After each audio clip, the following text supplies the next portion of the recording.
Benvenuti, eccoci al nostro Focus, l'approfondimento quotidiano della nostra testata giornalistica. Oggi ci occupiamo, abbiamo intitolato questo spazio Lo sport di tutti, perché ci occupiamo di sport paralimpici, ovvero quelli che tengono conto delle diverse abilità delle persone. Lo sport come momento di crescita per misurarsi anche con le proprie abilità e dunque anche un mezzo per divertirsi, ma anche per acquisire regole, disciplina. Insomma, parleremo un po' di tutto questo, soprattutto cercheremo anche di dare giuste informazioni per quello che riguarda questo aspetto dello sport e lo facciamo questo pomeriggio con Luigi Mazzone, che è presidente del CUS Catania. Buon pomeriggio, lei è anche un ordinario e direttore della scuola di specializzazione di neuropsichiatria infantile Tor Vergata a Roma, dunque nella sua duplice veste l'abbiamo interpellato perché sono tante le iniziative del CUS Catania, ma anche quelle che le riguardano direttamente come specialista. Un buon benvenuto a Paola Tricomi, grazie per essere con noi. L'abbiamo interpellata perché lei ha mandato una lettera al Presidente della Repubblica per segnalare tante cose, poi ora ne parleremo. E intanto le chiedo subito, ha avuto risposta dal Presidente o ancora nulla? Buon pomeriggio e grazie per la vostra ospitalità.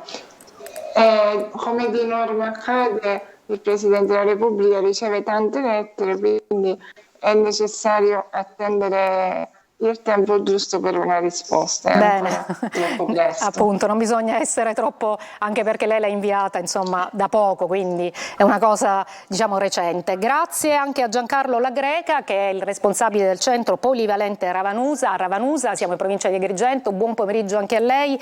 Lei fa tante attività sportive ovviamente, quindi allena e ha contatto, è vicino a tantissimi giovani appunto della zona, non solo di Ravanusa, ma penso ora ce lo dirà lei, anche dalla provincia, l'intera provincia penso che verranno nel centro appunto polivalente.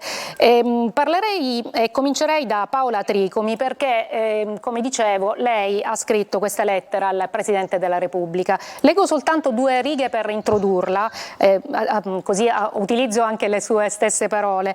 E dunque dice lei: sono una ricercatrice dell'Università per stranieri di Siena, mi occupo di letteratura italiana ma anche di lotta alle pari opportunità. Sono una persona con una disabilità motoria grave dovuta appunto a una malattia neuromuscolare.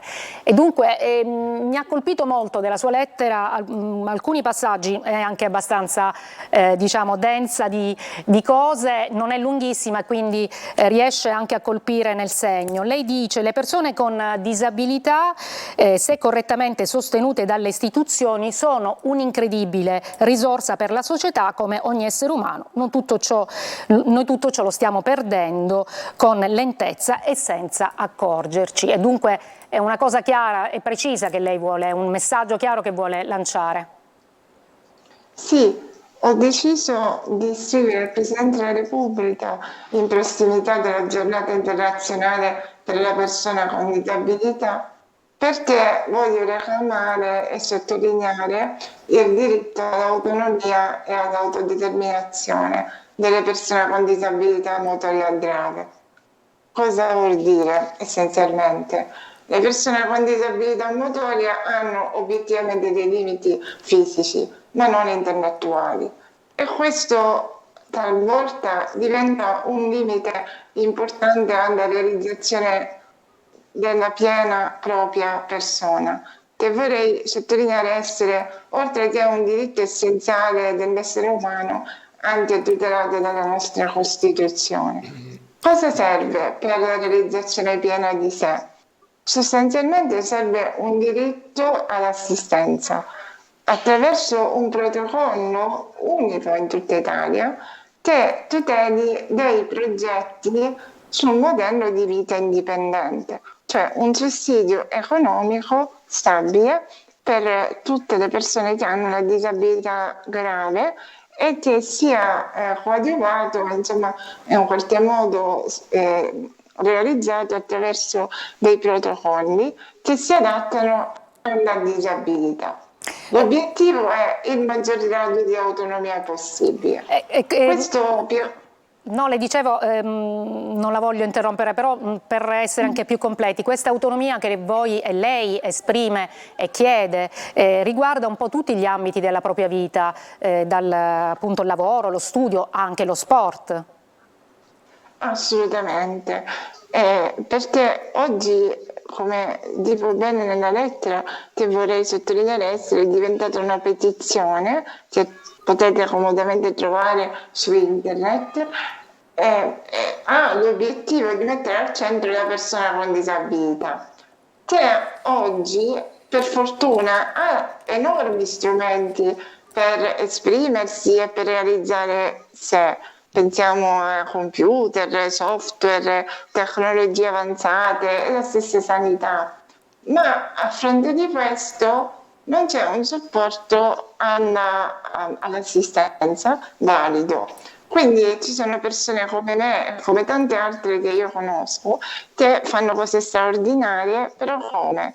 Al prezzo enorme della famiglia che li supporta.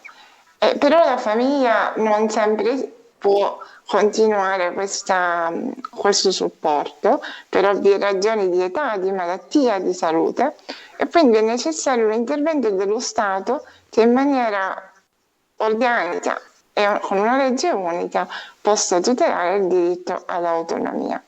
Benissimo, chiarissima. Dottore Mazzone, io la interpello perché diritto all'autonomia, diceva appunto Paola Tricomi, ma nello stesso tempo anche diritto a vivere una vita piena che coinvolga un po' tutte le sfere e quella anche dello sport è importantissima. E lei come CUS Catania con il progetto Ability in Disability, no? Da 6 anni dà proprio l'opportunità a tanti giovani under 30, under 16 mi scusi, per 30 appunto giovani di potersi cimentare in 9 discipline diverse. Qual è la vostra esperienza? Perché nasce questo progetto? Sì, intanto penso che la testimonianza di prima sia assolutamente importante ed è vero, c'è tantissimo da fare, però è anche vero, l'ha detto prima Paola, che tanto è stato fatto, nel senso che oggi una persona con disabilità anche grave o gravissima ha degli strumenti che prima non c'erano da parte della tecnologia, gli ausili tecnologici, anche un impatto sulla società in termini proprio di accettazione e di inclusione che prima non esistevano. È vero, c'è tantissimo da fare, però oggi siamo, io dico sempre, uno è meglio di zero, per cui oggi quantomeno qualcosina c'è, per cui questo è un po' il punto di partenza, una società che culturalmente è cresciuta rispetto al passato, è cresciuta e secondo me deve crescere anche con i progetti che ha citato lei prima, Lucy, nel senso che un'istituzione come il Centro Universitario Sportivo di Catania, il CUS, secondo me ha il dovere di includere tutti, per cui partendo già dai summer camp, che sono un po' un'istituzione del CUS Catania da oltre 25 anni, tramite la collaborazione con l'Ollus Progetto AITA, includiamo bambini e ragazzi autistici e da 6 anni a questa parte, attraverso il progetto Sportability in Disability, abbiamo inserito altri 30 ragazzini autistici.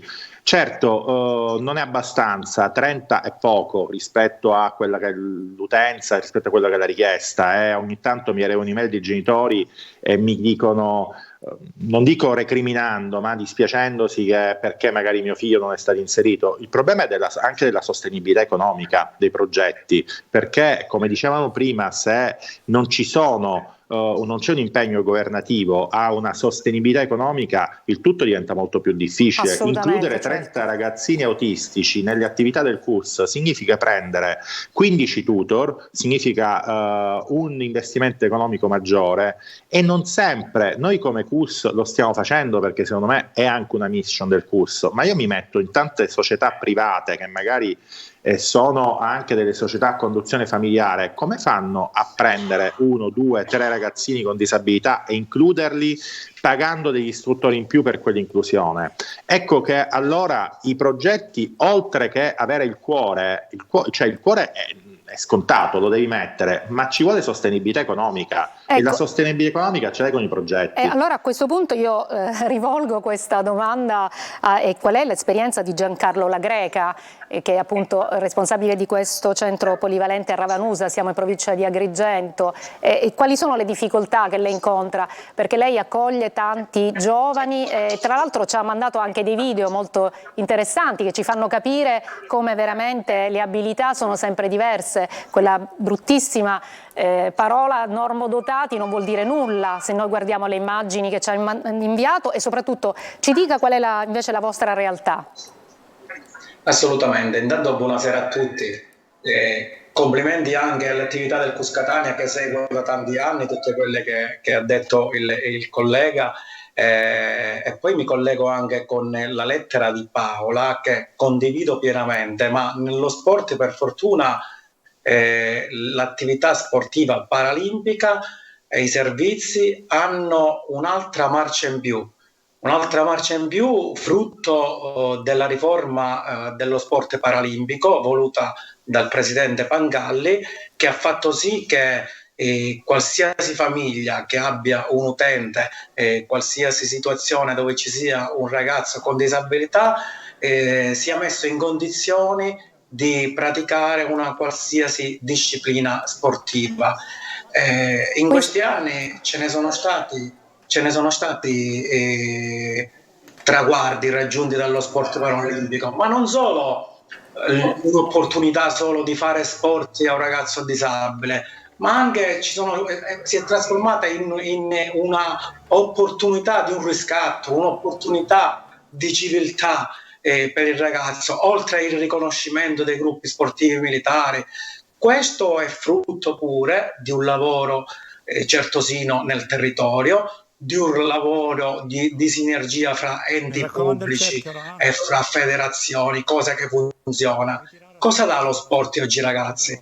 Lo sport ti dà tantissimo. Il professore Maglio diceva non c'è terapia meglio dello sport, ma io me ne accorgo e la tocco con mano quotidianamente, perché quando vedo un ragazzino che vince una medaglia e la tiene per 15 giorni messa, quando vedo un ragazzino che non dorme la notte perché sa che deve andare a partecipare alla manifestazione. Poi una cosa che fa riflettere spesso e volentieri, ma quando riceviamo noi dai ragazzi e quando diamo? Perché mai facciamo una riflessione di quello che riceviamo? Chi di noi oggi è in condizioni di ricevere un sorriso sincero se non da ragazzi con disabilità? Certo, Chi anche da noi noi è capace? Quanto è importante per anche avere un rapporto, cioè la famiglia, no? Che a molte volte non pensa che insomma il proprio figlio non possa invece poter iniziare un'attività sportiva. Le è capitato? Sì, assolutamente. Il vero problema di oggi è nelle famiglie, non è un disagio di una disabilità, è un disagio, un handicap culturale.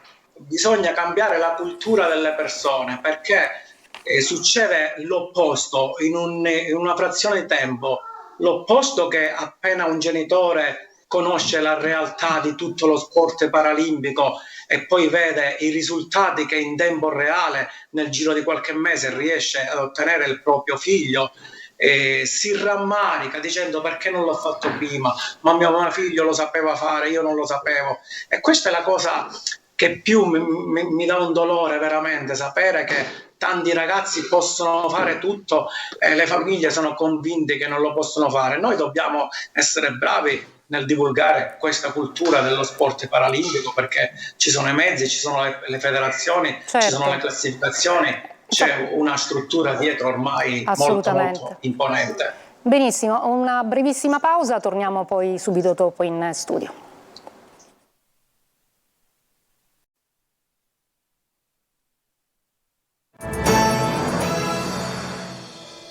Vorrei partire da lei, Paola Tricomi, anche per leggere un altro piccolo passo della sua lettera indirizzata al Presidente della Repubblica. Abbattere le barriere che limitano la vita delle persone con disabilità vuol dire costruire un mondo più civile e democratico per tutti. Io, che ho avuto sempre molta fiducia nelle istituzioni, auspico che questo non resti soltanto uno slogan. E dunque lei ha questa fiducia nelle istituzioni, ma chiede cose ben precise e le ha ribadite. Lei mi accennava che anche per quanto riguarda lo sport pensava ad un'iniziativa, di lanciarla appunto. Sì, innanzitutto mi riaggancio proprio a quello, al passo della lettera da lei letta, e la ringrazio per averla letta, e perché credo fermamente nelle istituzioni, perché è l'unica arma che ci è rimasta, ricordarci che siamo una società e non siamo individui singoli.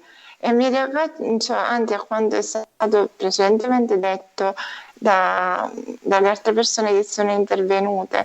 Le persone con disabilità possono fornirci sicuramente dei sorrisi e ricordarci l'autentico, ma soprattutto ricordiamo che tutti siamo uguali e tutti siamo diversi alla stessa maniera. Cosa voglio dire? Voglio dire che è importante, come è stato già precedentemente detto, cambiare la cultura, e la cultura si può cambiare solo partendo da questo fatto, da questa idea. Siamo tutti uguali e siamo tutti diversi, ognuno con le proprie necessità. Riguardo all'iniziativa, proprio in riferimento allo sport, c'è ancora tanto da fare, ma so che è stato già tanto fatto a Catania, per esempio, per quanto riguarda le disabilità gravissime, per esempio le persone che non muovono negli arti superiori e negli arti inferiori. È un'idea carina che stiamo cercando di portare avanti, e di cui vi ringrazio di farvi in qualche modo comunicatori, è l'idea di fare una squadra di hockey in carrozzina. Perché l'hockey in carrozzina? Perché è l'unico, accanto al calcio, in carrozzina è l'unico strumento attraverso cui le persone con una disabilità totale, quindi che non muovono nulla, possono anche fare sport. Ma la cosa interessante è proprio farlo insieme a persone normodotate, perché lo straordinario dello sport è la possibilità di renderci tutti alla pari e quindi riprodurre sul modello di una partita quello che in realtà si farebbe nella società. Ognuno offre un proprio contributo in base alle proprie possibilità e la società si arricchisce reciprocamente. Ma per fare questo servono degli strumenti. Benissimo, chiarissima Paola. Invece, dottore Mazzone, c'è un nostro telespettatore che scrive a proposito del vostro progetto: sono un papà di un bambino con una piccola disabilità dovuta allo spettro autistico. Ringrazio il CUS per la disponibilità che dà ogni anno nel progetto di inclusione per i bimbi disabili. Con questo bellissimo progetto mio figlio si allena 2 volte alla settimana. Insomma, sono dei feedback positivi, voglio dire, per chi ogni giorno come lei assiste, sta vicino anche da medico a questi bambini, a questi ragazzi, alle famiglie. Insomma, questi sono feedback positivi che incoraggiano, insomma, a superare anche quelle piccole difficoltà che ci possono essere, che ci sono, alle quali lei faceva cenno. No, ma assolutamente mi fa piacere e ringrazio il papà per questa testimonianza. È importante, abbiamo detto, un po' cercando anche di dare un messaggio, sicuramente cambiare la cultura, ma sicuramente la formazione anche degli operatori. In passato si pensava che bastava mettere la persona con disabilità in un campo da gioco, in una pista di atletica o su una pedana per rendere inclusiva l'attività. Attenzione che se l'attività non è ben costruita, ben organizzata e gestita da personale formato, rischia anche di essere stressante, per cui batto molto su quella che è l'organizzazione, su quella che è la formazione degli operatori.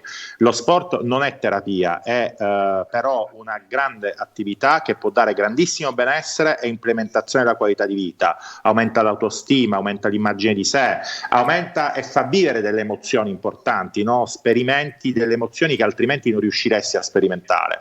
Però tutto questo deve essere modulato e mediato da personale qualificato, per cui l'improvvisazione che ahimè ogni tanto vediamo in giro non fa bene alle attività inclusive stesse. Torno a ripetere, Certo. Ringrazio il papà per la testimonianza, fa piacere a nome di tutto il CUS Catania, grazie. Appunto è un riconoscimento, un impegno. Giancarlo La Greca, invece chiedevo a lei, faccio mie le parole di Paola, siamo tutti uguali ma tutti diversi. Lei lo sperimenta sempre, ogni giorno, no? In contatto con questi ragazzi che allena. Sì, diciamo che da noi la parola diversità non esiste, per noi chiunque faccia le attività, che siano genitori, che siano volontari, che siano ragazzi con disabilità, sono ragazzi che fanno sport, persone che fanno sport, ma del resto ormai agonisticamente parlando, se vediamo giocare i cosiddetti normodotati con ragazzi con disabilità, abbiamo il dubbio a questo punto di chi sia il disabile, perché c'è un agonismo straordinario e una bravura straordinaria ormai in tutte le attività sportive, assolutissimamente. Voglio raccontare la bellezza dello sport vissuto nella disabilità intellettiva e relazionale. È uno dei pochi sport dove c'è una partita di calcio a 5, 5-5, segna un gol una squadra e esultano 10 ragazzi. Questa è la parola sport nel vero senso della parola più bella che possa esistere. 10 ragazzi che esultano per uno di loro che ha fatto un gol di una squadra e uno di un'altra squadra. Certo, veramente assolutamente. Bellissimo. Poi volevo suggerire a Paola che se ha voglia di fare sport la mette in contatto con gli amici dei Leoni Sicani a Ollus, purtroppo sono a Santa Margherita Belice, che loro già fanno il power chain in carrozzina ed è una squadra abbastanza blasonata. Benissimo, quindi insomma c'è anche questo scambio. Allora io devo ringraziare, purtroppo il nostro tempo è finito, potremmo anche parlarne in qualche altra occasione. Ringrazio intanto Paola Tricomi per la sua lettera e ricordo che è diventata una petizione, quindi invito tutti a appunto sostenerla. Grazie per la sua testimonianza, grazie per il lavoro del dottore Luigi Mazzone e del professore anche Giancarlo La Greca. Grazie anche a chi ci ha ascoltato questo pomeriggio. Grazie a voi. Grazie. Grazie a voi.